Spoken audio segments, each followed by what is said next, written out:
দরিদ্র নারীদের জন্য সরকারের সহায়তা, কিন্তু সেই সহায়তাই কি এখন হয়ে উঠছে ভোগান্তির কারণ?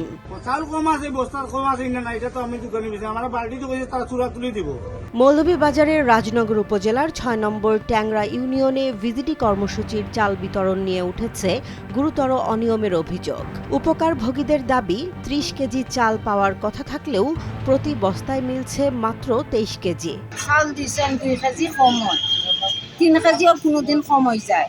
কম হয়ে গেলে এটা তো আমরা মাফি না। এসে এই বাইয়ে এদিন মাফিয়া দেখছেন ১.৫ কেজি ২ কেজি কম হয়। ১.৫ কেজি ২ কেজি কম হয় আমরা তো লইয়া যাই। শুধু তাই নয়, ব্যাংকের মাধ্যমে সঞ্চয় জমা দেওয়ার নিয়ম থাকলেও নগদেই টাকা নিচ্ছেন গ্রাম পুলিশ সদস্যরা। এতে ক্ষোভ আর উদ্বেগ বাড়ছে দরিদ্র নারীদের মধ্যে। ৯ মাস ঠিক আছে, অ্যাকাউন্ট আমার আসিল না, আমি টাকা দিছি তার কাছে। ওজেরা টাকা চাউল দিছে তার কাছে, নাম তো জানি না। টাকা তো আমরা অ্যাকাউন্ট করছি, টাকা তো তার কাছে জমা দেই না, ব্যাংকে দেই না, আমরা তো এখানে দেই 220 টাকা করে। আমরা তো অ্যাকাউন্ট করছি অ্যাকাউন্ট, এটা তো আমরা কইছেন ওখানে দিলাম লাগবে, তারা বলছেন যে ওখানে দেওয়ার কথা। গ্রাম পুলিশ সজল মালাকার বলেন, আমাদেরকে যেভাবে নির্দেশ দেওয়া হয়েছে আমরা সেভাবেই চাল দিচ্ছি।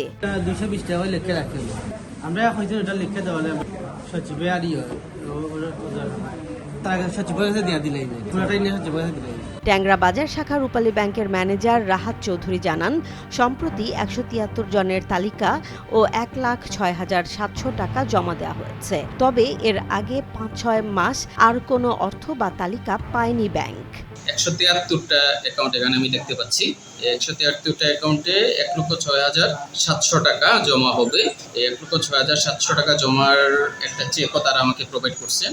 ওই চেক অ্যাকাউন্ট থেকে এই অ্যাকাউন্টগুলোতে ১৭৩টা অ্যাকাউন্টে মোট ১,০৬,৭০০ টাকা জমা হবে। এতটুকু হচ্ছে আমার কাছে ইউনিয়ন অফিসের ভিজিটি পারপাসে তাদের যে ইনফরমেশনটা যেটা আমার কাছে এটাই আছে। আর ট্যাংরা ইউনিয়ন পরিষদের ভারপ্রাপ্ত চেয়ারম্যান রামদুলালী মুনিয়া জানান, শুরুতে অনেকের ব্যাংক অ্যাকাউন্ট না থাকায় টাকা পরিষদে রাখা হয়েছিল, পরবর্তীতে পর্যায়ক্রমে জমা দেওয়া হয়েছে। মনে করেন ৪-৫ মাস না ৬ মাস আগে যে টাকাটা আমাদের কাছে আইছিল, তখন প্রত্যেকের নামে অ্যাকাউন্ট ছিল না।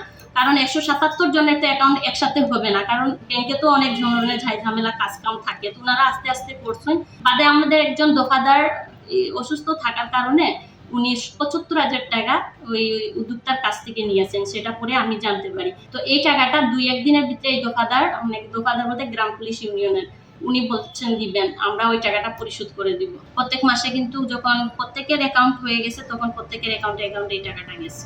এদিকে ইউনিয়ন পরিষদের সচিবের সঙ্গে যোগাযোগের চেষ্টা করা হলেও কোনো সাড়া পাওয়া যায়নি।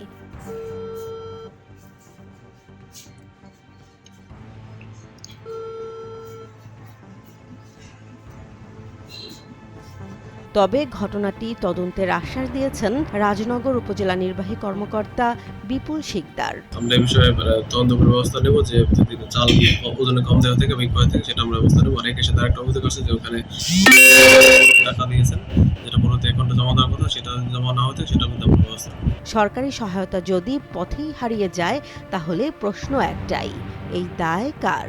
অ্যাকাউন্ট করিয়া যে চাউল ভাত এ নিজে অ্যাকাউন্টে টাকা তৈব তো এই রিসিভ। জেসমিন জাহান, নিউজ ডেস্ক, জনবাণী।